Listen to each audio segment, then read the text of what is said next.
Hello, ഇന്നത്തെ നമ്മുടെ video എന്ന് പറയുന്നത് നിങ്ങൾക്ക് മുഖം നല്ല നിറവും തിളക്കവും വരാൻ വേണ്ടിയിട്ട് വലിയ പൈസ ചിലവൊന്നും ഇല്ലാണ്ട് തന്നെ വലിയ വില കൊടുത്തൊന്നും ക്രീം പുറത്തുനിന്ന് വാങ്ങണ്ട. നല്ല നിറവും തിളക്കവും വരാൻ വീട്ടിൽ തന്നെ നമുക്കൊരു നൈറ്റ് ക്രീം തയ്യാറാക്കി എടുക്കാൻ വേണ്ടിയിട്ട് പറ്റും. നിങ്ങളുടെ വീട്ടിൽ അടുക്കളയിലുള്ള ചേരുവകൾ മാത്രം മതി, പക്ഷേ റിസൾട്ട് നല്ല അടിപൊളി റിസൾട്ടാണ്. ഇത് ഉണ്ടാക്കി സൂക്ഷിച്ച് വെച്ച് ഉപയോഗിക്കാൻ പറ്റുന്നതുകൊണ്ട് തന്നെ നിങ്ങൾക്ക് മടിയില്ലാണ്ട് ഇത് യൂസും ചെയ്യാം. അപ്പോൾ ഇതെങ്ങനെയാണ് തയ്യാറാക്കുക എന്നുള്ളത് നമുക്ക് ഫുൾ വീഡിയോ കാണാം. ആദ്യം തന്നെ നമുക്ക് ആവശ്യമായിട്ടുള്ളത് ഒരു ക്യാരറ്റാണ്. ക്യാരറ്റ് വളരെ ചെറിയൊരു ക്യാരറ്റ് ഉണ്ടെങ്കിൽ അത് മാത്രം മതി. ഇനി വലുതാണെങ്കിൽ അതിൻ്റെ പകുതി മാത്രം എടുത്താൽ മതി. തൊലി കളഞ്ഞ് കഴുകി വൃത്തിയാക്കിയ ക്യാരറ്റ് ഇതേപോലെ ഒന്ന് ഗ്രേറ്റ് ചെയ്തെടുക്കുക. ഗ്രേറ്റ് ചെയ്തെടുത്താൽ മാത്രമാണ് നമ്മൾ വിചാരിച്ച അത്ര പെർഫെക്റ്റ് ആയിട്ട് ഇതിൻ്റെ ആ ഒരു നീരാണ് നമുക്ക് വേണ്ടത്, ക്യാരറ്റിൻ്റെ ജ്യൂസാണ് നമുക്ക് വേണ്ടത്. ആ ഒരു ജ്യൂസ് നമുക്ക് കിട്ടും. ഇനി നിങ്ങളുടെ അടുത്ത് ഇങ്ങനെ ഗ്രേറ്റ് ചെയ്യുന്ന സാധനം ഇല്ലയെന്നുണ്ടെങ്കിൽ നിങ്ങൾക്ക് മിക്സിയുടെ ജാറിൽ ഒട്ടും തന്നെ വെള്ളം ഇല്ലാണ്ട് അടിച്ചെടുത്തിട്ട് അരിപ്പയിൽ കൂടെ പിഴിഞ്ഞെടുക്കാം. അപ്പോൾ ഇത്രയും ഞാൻ എടുത്തിട്ടുള്ളൂ കേട്ടോ ക്യാരറ്റ്. ഇനി അടുത്ത രണ്ടാമത്തെ സാധനം നമുക്ക് ആവശ്യമായിട്ടുള്ളത് ബീട്രൂട്ടാണ്. ക്യാരറ്റും ബീട്രൂട്ട് ഒരുവിധം എല്ലാവരുടെ വീട്ടിലും ഉള്ള ഒരു സാധനമാണ്. ഇനി നമുക്ക് അതും തൊലിയെല്ലാം കളഞ്ഞ് കഴുകി വൃത്തിയാക്കി എടുത്തതിന് ശേഷം ഇതേപോലെ ഒന്ന് ഗ്രേറ്റ് ചെയ്തെടുക്കുക. ഇതും ഇത്ര മാത്രം മതി കേട്ടോ. ഇനി ഇത് രണ്ടും കൂടിയിട്ട് നമുക്ക് പിഴിഞ്ഞെടുക്കണം. പിഴിഞ്ഞ് ഇതിൻ്റെ ആ ഒരു ജ്യൂസ് നമുക്ക് എടുക്കണം. അപ്പോൾ ജ്യൂസ് എടുക്കാൻ വേണ്ടിയിട്ട് നമ്മൾ കൈ കൊണ്ട് ഇതേപോലെ ഒന്ന് പ്രസ് ചെയ്യുമ്പോൾ നമുക്കിതിൻ്റെ ജ്യൂസ് കറക്റ്റായിട്ട് കിട്ടും. അപ്പോൾ മിക്സിയുടെ ജാറിലിട്ടിട്ട് അടിക്കുമ്പോൾ ഇതേപോലെ പ്രസ് ചെയ്യുമ്പോൾ ഇത്ര പെർഫെക്റ്റ് ആയിട്ട് കിട്ടില്ല. അതുകൊണ്ടാണ് ഞാൻ പറഞ്ഞത് ഗ്രേറ്റർ ഉള്ളവർ ഗ്രേറ്റ് ചെയ്തിട്ട് തന്നെ എടുക്കുക എന്നുള്ളത്.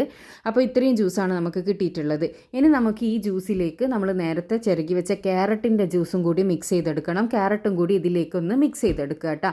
ക്യാരറ്റും ഇതേപോലെ ഒന്ന് പ്രസ് ചെയ്യുന്ന സമയത്ത് നമുക്ക് കറക്റ്റ് അതിൻ്റെ ജ്യൂസ് കിട്ടും. ഇനി ഈ ക്യാരറ്റ് ജ്യൂസും ബീട്രൂട്ട് ജ്യൂസും ഒന്ന് മിക്സ് ചെയ്തെടുക്കുക. ഈ മിക്സ് ചെയ്ത ഈ ജ്യൂസിലാണ് നമ്മൾ ക്രീം തയ്യാറാക്കി എടുക്കുന്നത്. അപ്പോൾ ക്യാരറ്റും ബീട്രൂട്ടും നമ്മുടെ സ്കിൻ വൈറ്റനിങ്ങിന് എത്രത്തോളം യൂസ്ഫുൾ ആണെന്നും എത്രത്തോളം ഹെൽപ്ഫുൾ ആണെന്നുള്ളത് എല്ലാവർക്കും അറിയുന്ന കാര്യമായിരിക്കും. നിങ്ങൾ ABC ജ്യൂസിനെ കുറിച്ചിട്ടെല്ലാം കേട്ടിട്ടുണ്ടാവും. അപ്പോൾ അതുപോലെ ഒരു ക്രീമാണ് നമ്മളിവിടെ തയ്യാറാക്കി എടുക്കുന്നത്. അത് ഉണ്ടാക്കി സൂക്ഷിച്ച് വെച്ച് ഉപയോഗിക്കാൻ പറ്റുന്നതുകൊണ്ട് നിങ്ങൾക്ക് ജ്യൂസ് അടിച്ച് കുടിക്കുന്നതിൽ ഈസി ആയിട്ട് ഇത് ചെയ്യാൻ വേണ്ടിയിട്ടും പറ്റും. അപ്പോൾ ബാക്കി വരുന്നത് നമുക്ക് ഫ്രിഡ്ജിൽ വെക്കാം കേട്ടോ. ഇനി മറ്റൊരു പാത്രത്തിലേക്ക് നമുക്ക് ആകെ ഒരു 2 ടേബിൾ സ്പൂണോളം ജ്യൂസ് മാത്രം മതി. അത്രേ നമുക്ക് ആവശ്യമായിട്ടുള്ളൂ. ഈ 2 ടേബിൾ സ്പൂൺ ജ്യൂസിലേക്ക് നമ്മൾ അലോവേര ജെല്ല് ആഡ് ചെയ്ത് കൊടുക്കുക. അലോവേര ജെല്ല് എന്ന് പറയുന്നത് നമുക്ക് വീട്ടിൽ തന്നെയുള്ള അലോവേര ജെല്ല് വേണം യൂസ് ചെയ്യുക. പക്ഷേ അതാണെങ്കിൽ നിങ്ങൾക്ക് ഷെൽഫ് ലൈഫ് കിട്ടില്ല. ഇതിലേക്ക് ഒരു വൈറ്റമിൻ ഇ ക്യാപ്സ്യൂളും ഒഴിച്ചു കൊടുക്കുക. പിന്നെ വേണ്ടത് ഗ്ലിസറിനുമാണ്. ഇനി നിങ്ങളുടെ അടുത്ത് അലോവേര ഇല്ല, ഗ്ലിസറിൻ ഇല്ല, ഇത് വൈറ്റമിൻ ഇ ക്യാപ്സ്യൂൾ ഇല്ല എന്നുള്ളതാണെങ്കിൽ നിങ്ങൾക്ക് ഞാൻ ആ പ്രോഡക്റ്റ് ഇവിടെ ടാഗ് ചെയ്യുന്നുണ്ട്. വളരെ ചെറിയ റേറ്റിന് നിങ്ങൾക്ക് ഓൺലൈനിൽ അത് പർച്ചേസ് ചെയ്യാൻ വേണ്ടിയിട്ട് പറ്റും.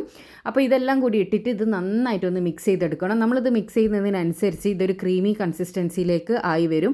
ആ ഒരു സമയം വരെ നമ്മളിതൊന്ന് മിക്സ് ചെയ്ത് കൊടുക്കണം. ഒരു 5-6 മിനിറ്റ് നമ്മളിങ്ങനെ മിക്സ് ചെയ്ത് കൊടുക്കുന്ന സമയത്ത്, 5-6 മിനിറ്റൊന്നും വേണ്ട, മിക്സ് ചെയ്യുന്ന കുറച്ച് സമയം മിക്സ് ചെയ്യുമ്പം തന്നെ അത് നല്ലൊരു ജെല്ലി പോലെ ആയിട്ട് വരും. ഞാൻ കാണിച്ചു തരാം അതിൻ്റെ ഒരു കൺസിസ്റ്റൻസി. ആ ഒരു കൺസിസ്റ്റൻസി ആകുന്നത് വരെ നമ്മളൊന്ന് മിക്സ് ചെയ്ത് കൊടുക്കുക. ആ അലോവേര ജെല്ല് ആ ഒരു ലിക്വിഡിൽ നല്ലോണം ഒന്ന് ഡിസോൾവ് ആവണം, അത്ര മാത്രമേ ഉള്ളൂ.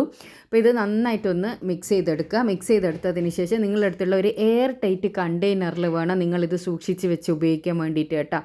അപ്പോൾ നല്ല എയർ ടൈറ്റുള്ള ഒരു ഗ്ലാസ് കണ്ടെയ്നറിൽ നിങ്ങളിത് സൂക്ഷിച്ച് വെക്കുക എന്നാണെങ്കിൽ നിങ്ങൾക്കിത് ഫ്രിഡ്ജിൽ വെച്ചിട്ടാണ് ഉപയോഗിക്കേണ്ടത്. ഇനി ഫ്രിഡ്ജ് ഇല്ലാത്തവർക്ക് പുറത്ത് യൂസ് ചെയ്യുക. അപ്പോൾ പുറത്ത് വെക്കുക എന്ന് പറയുമ്പോൾ അത് 1-2 ദിവസം മാത്രമാണ് നിങ്ങൾക്ക് ഷെൽഫ് ലൈഫ് കിട്ടുക. നിങ്ങളത് സൂക്ഷിച്ച് ഉപയോഗിക്കണം. അത് കേട് വന്നിനുള്ളതെന്ന് നോക്കണം. ഇതുപോലെയുള്ള കണ്ടെയ്നറിൽ വെച്ച് ഫ്രിഡ്ജിൽ വെക്കുക എന്നാണെങ്കിൽ ദിവസവും രാത്രി കിടക്കുമ്പോഴാണ് നിങ്ങളിത് യൂസ് ചെയ്യേണ്ടത് കേട്ടോ. രാത്രി കിടക്കുന്നതിന് മുന്നേ മുഖമെല്ലാം നല്ലോണം ഒന്ന് കഴുകി വൃത്തിയാക്കി എടുത്തതിന് ശേഷം ഇതുപോലെ ഒന്ന് ഡോട്ടായിട്ട് മുഖത്തേക്ക് അപ്ലൈ ചെയ്ത് കൊടുക്കുക. എന്നിട്ട് സാധാരണ നമ്മൾ ഒരു ഫെയർ ലവ്ലിൻ്റെ ക്രീമോ അങ്ങനെയുള്ള ഡോവിൻ്റെ ക്രീമോ അങ്ങനെയുള്ള ക്രീമെല്ലാം നമ്മൾ എങ്ങനെയാണോ ഫേസിൽ അപ്ലൈ ചെയ്യുക അതേപോലെ തന്നെ ഫേസിൽ അപ്ലൈ ചെയ്ത് കിടക്കുക. പിറ്റേന്ന് രാവിലെ നിങ്ങൾ കഴുകിക്കളഞ്ഞാൽ മാത്രം മതി.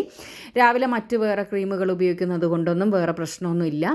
പിന്നെ അധികം നിങ്ങൾ വെയിലത്ത് ഇറങ്ങുമ്പം സൺസ്ക്രീൻ യൂസ് ചെയ്യാൻ വേണ്ടിയിട്ട് ശ്രദ്ധിക്കുക കേട്ടോ. ഇത്ര മാത്രമേ ഉള്ളൂ.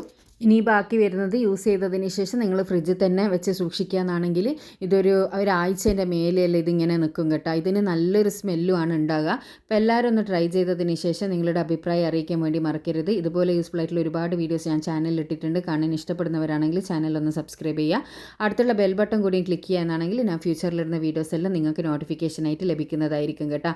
അപ്പോൾ എല്ലാവരും ഞാൻ പറഞ്ഞതുപോലെ ഈ പ്രോഡക്റ്റ് എന്തെങ്കിലും നിങ്ങളുടെ അടുത്ത് ഇല്ലയെന്നുണ്ടെങ്കിൽ ഞാൻ പ്രോഡക്റ്റ് ടാഗ് ചെയ്യുന്നുണ്ട്. അതിൽ ക്ലിക്ക് ചെയ്താൽ നിങ്ങൾക്കത് നിങ്ങൾ അഫോർഡബിൾ ആയിട്ടുള്ള പ്രൈസിന് പർച്ചേസ് ചെയ്യാൻ വേണ്ടി പറ്റും കേട്ടോ. അപ്പോൾ നല്ല വീഡിയോ ആയിട്ട് വീണ്ടും കാണാം. Thanks for watching.